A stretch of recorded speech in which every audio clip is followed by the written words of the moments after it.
evening, everyone. The introduction, my name is Joon-Suk. I'm with ASWE, the Association for Sustainable and Responsible Investment in Asia. So today I'm going to give a perspective that comes from the investor side of things. Okay. Why do I have children on the picture there? I'm sure many of you have children here today.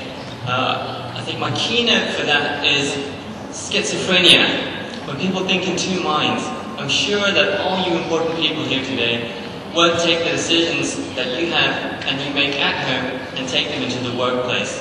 So there is a distinctive of two minds there that I'm trying to hope, that I'm hoping that you will bring into one mind as we go on. So about ASWE.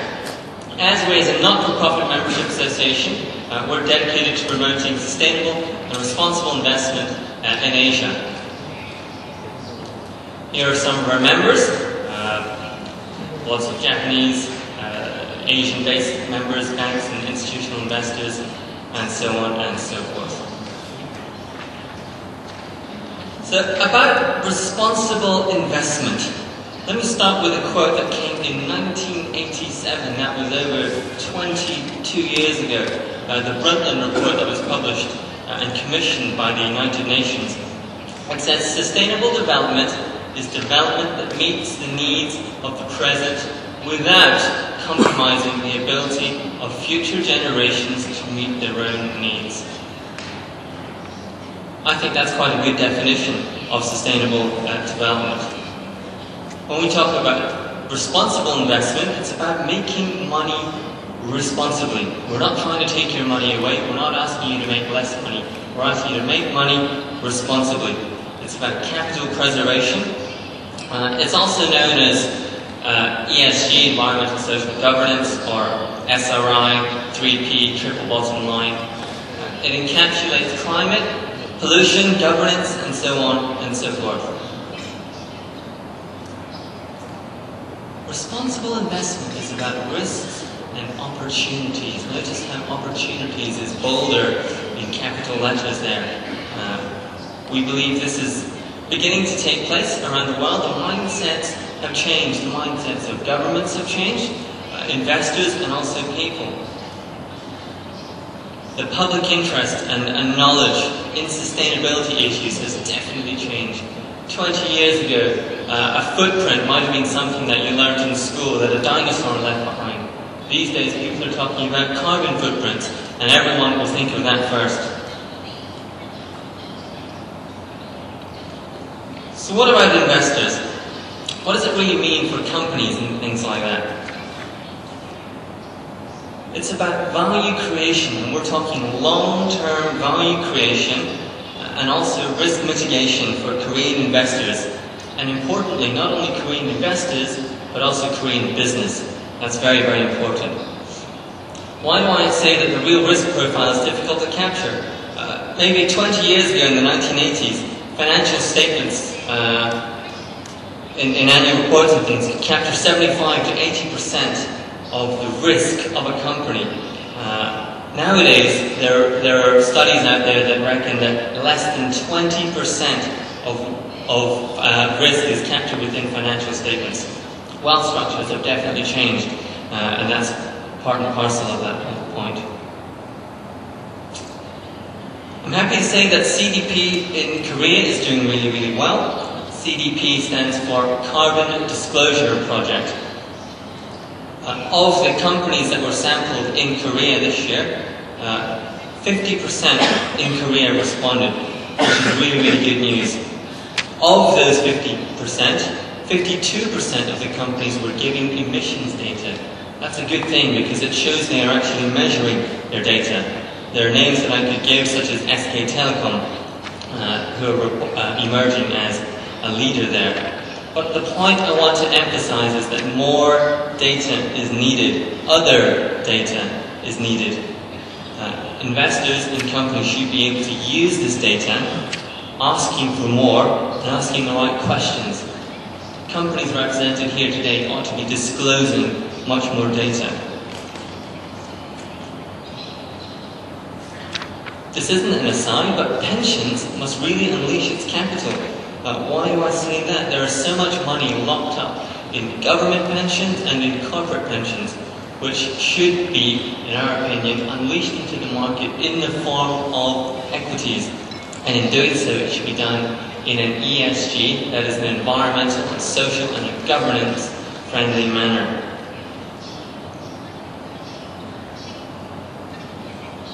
Environmental, social and governance integration is emerging. We've seen that the integration of environmental and social and governance issues can be pushed. It can be pulled as well. Pulled here, as we can see, from awareness of the people, and then pushed through regulations. What we're seeing is that there is a push towards longer-term investing. And that is matched with long-term risks and long-term opportunities. And these long-term issues are definitely in the game of addressing environmental issues. We're seeing a push on stricter laws. What is coming out of Copenhagen next month? We're not sure, but has anyone heard of a law that gets less strict? Laws always get more strict, whether it's climate change regulation, whether it's emissions regulation, whether it's other environmental regulation. They will get stricter. The point there is that as a company and as an investor, you want to be prepared for the tightening up of regulations. There is also a push for more disclosure, whether that comes from the Carbon Disclosure Project, whether that comes from governance data or emissions data out of New York or otherwise. We've had less carbon disclosure response from China, but on the other side of that, the exchange, the stock exchange in China, has forced companies to produce a sustainability report. And this sustainability report might not be very good in the first year. We're expecting, however, 500 companies to issue sustainability reports in China next year. We believe that in year one, maybe the reports will be quite bad. In year two, they'll be getting better. In year three, in year four, more data will be provided. And that's a very, very good thing. So disclosure is really being pushed forward. So how do we get to the next level on this? Most investors and managers understand the concepts when it's explained to them, but it really doesn't translate into any action. It doesn't have an active change in their investment strategies or an active change in their investment processes. This is something that we really need to change.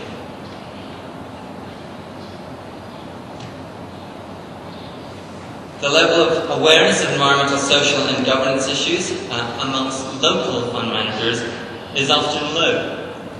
The foreign global fund managers come in to have joint ventures. Their awareness is often higher, but it's the local ones based in Korea, Korean people based in Korea, or Chinese people based in China that we need to reach out to. Often companies don't care, and this is a problem. So how do we get to the next level? This is a picture of the lunar space landing, which took place 40 years ago, and Neil Armstrong famously said, it's one small step for man, one giant leap for mankind. What we found, however, is that you don't always have the ability to have a giant leap.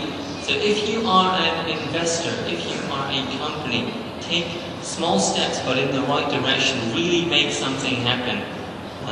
You really have to talk and walk what you're doing. You can always start with voluntary guidelines if you are a stock exchange, for example. You can start with voluntary guidelines on the level of disclosure, and then over 3 years or 5 years this becomes mandatory. You can start with corporate governance, for example, or even carbon.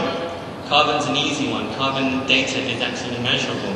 Starting with carbon and moving to other environmental issues.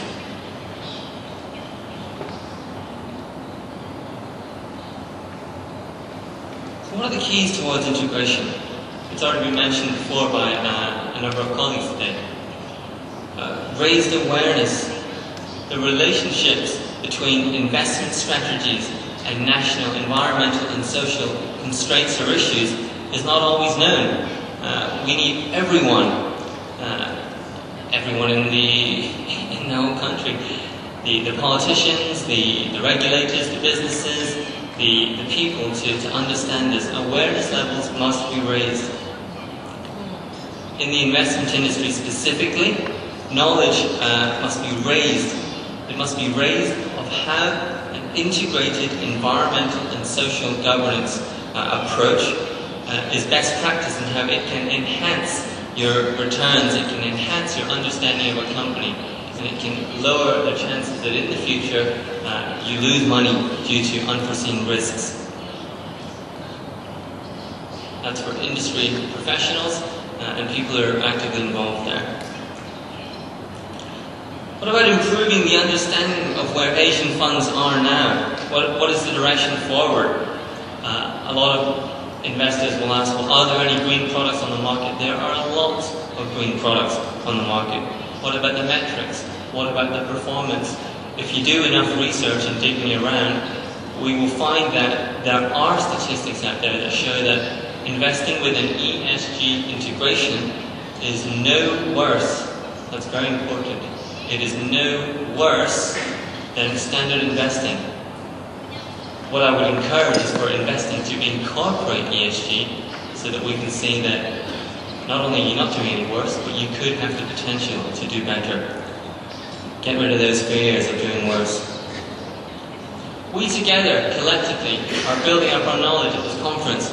We should be in a position to provide professionals with the technical and the operational skills that are required for the execution. A lot of investment houses have very highly qualified fund managers, but they know nothing about carbon, they know nothing about the environment.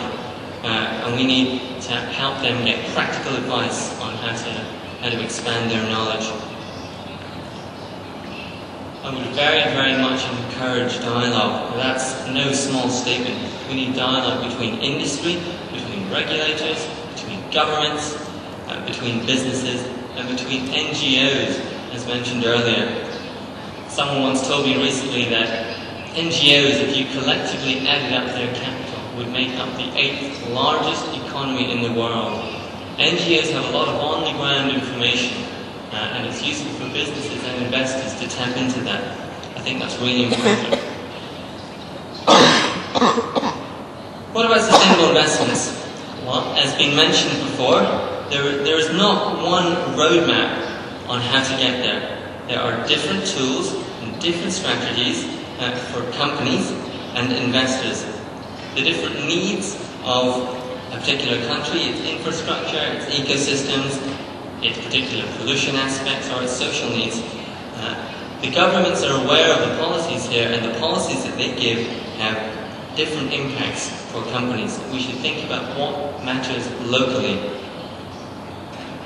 As I briefly mentioned before, for pension funds in particular, we need a diversification of assets. Putting all your money into bonds might not be the best way to meet your liabilities in 10, 15, 20 years' time. More into equities, albeit slowly, more than the 15% perhaps that we already have here in Korea. Internationally too, if you only tie your investments according to one country, if the country goes down, everything goes down. Your economy goes down, your business goes down, your pensions and your investments go down. International diversification would help to mitigate that risk. Albert Einstein.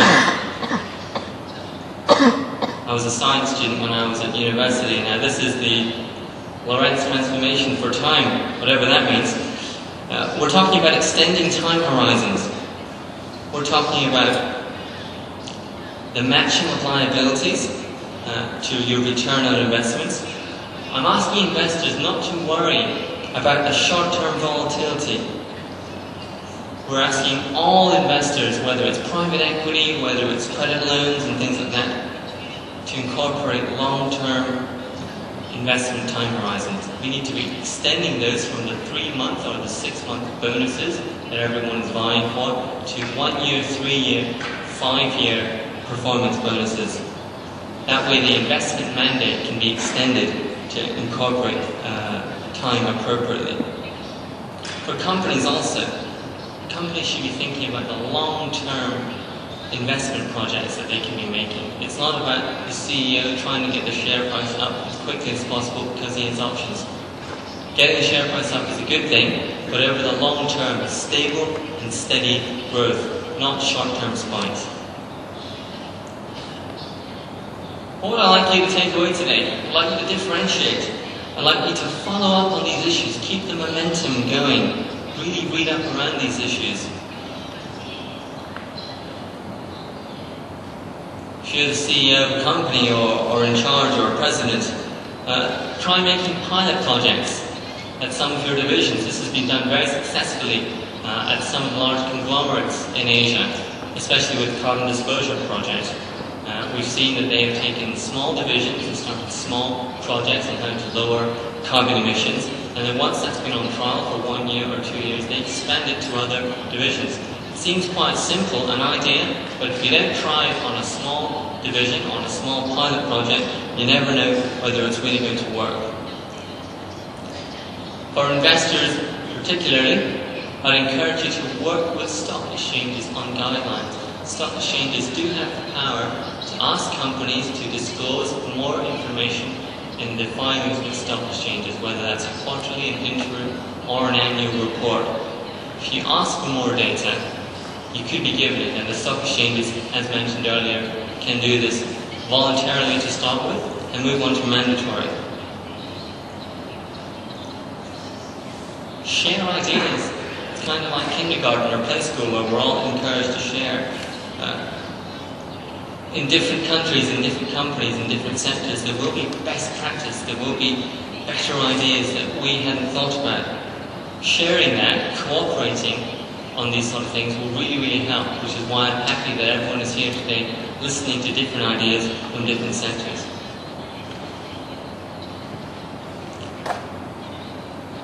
Identifying and training local partners. Local partners doesn't have to be just in a locality, in a region. It can be in a particular company. Is there one person in your company who's really trying to take these issues forward? Can he speak to the board of directors? Can he speak to the CEO? Can he speak to the people in charge to get the training of other people so that we have more seeds out there? I think the tie-in between businesses and governments and the public can only be achieved if everyone moves together.